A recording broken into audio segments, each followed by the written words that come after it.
Hey guys, John Nisbet with the Customer Factory here, and you've heard this before. It's a good idea. You should actually just change your marketing every now and then just to keep it fresh, right? You've heard that. It sounds like good information. No, that is terrible advice. That is very terrible advice, and it is actually personified in something that just happened with us recently here with one of our clients. So we have a client who came to us, and they came to us months and months ago, and they're doing great. They're getting lots of new patients from our program. They're doing whatever. The ads are running, the leads are coming in, the people are showing up. It's going good, and they come and say, you know what? We've decided to go ahead. It's time for us to change our marketing, so we're gonna go off and do something else completely. Not something that was worked before for them, but just something new, because they have the idea that they should change their marketing from time to time because reasons. This makes as much sense as, say, you're fishing on the dock, off the dock, right? And you're catching fish after fish, and you decide, you know what? I think we go down the beach a little ways and try fishing down there instead. I think it's time to go down the way. But you're pulling in fish after fish, right? They're biting right here, right now.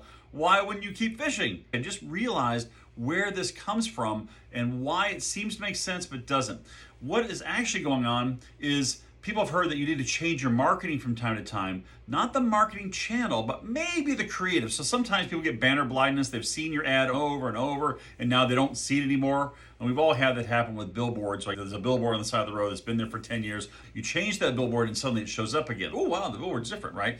So that's called changing your creative. Now, that happens all the time. Every now and then you have to change your offer. So say you had a certain offer that was working well and it starts to fade and fade. Okay, then maybe change up your offer. But you want to keep the same marketing channel going. You want to stay in the same place you've been, talking to the same people you've been talking to, because what you actually have is what's called pre-sold brand equity. Fancy marketing word, meaning people know who you are, they've seen you before, and when they are considering needing somebody, when they do come into the market where they need somebody like you, you'll be top of mind, they'll think of you first.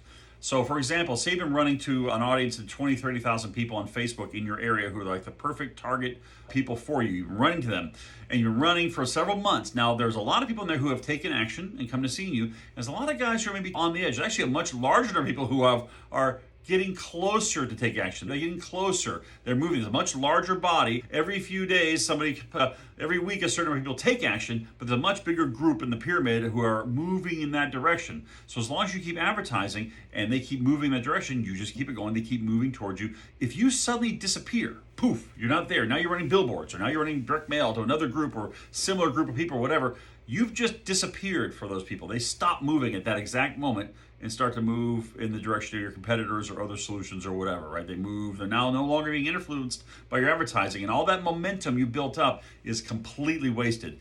There are other technical things, like especially when it comes to Facebook or Google, that after they've run your advertising, several $1,000s or tens of thousands of dollars with advertising, Facebook's algorithm gets really good at knowing who is going to be the next person to take action, and they put your ads there. That's why your marketing campaigns work better over time generally, because the algorithm gets smarter and the marketer who's doing your work gets smarter at it and gets all dialed in. So when you got it dialed in, it's really working well. When you interrupt that flow, even for a week or 2 or 3 weeks, much less over more than a month, the algorithm resets. It goes, okay, good, start over. So now you have to spend that money again to train the algorithm again on how to find the exact perfect people for you. Don't change the channel. Don't change the line you're using, because you're spending a lot of money to become popular in that area with that group of people.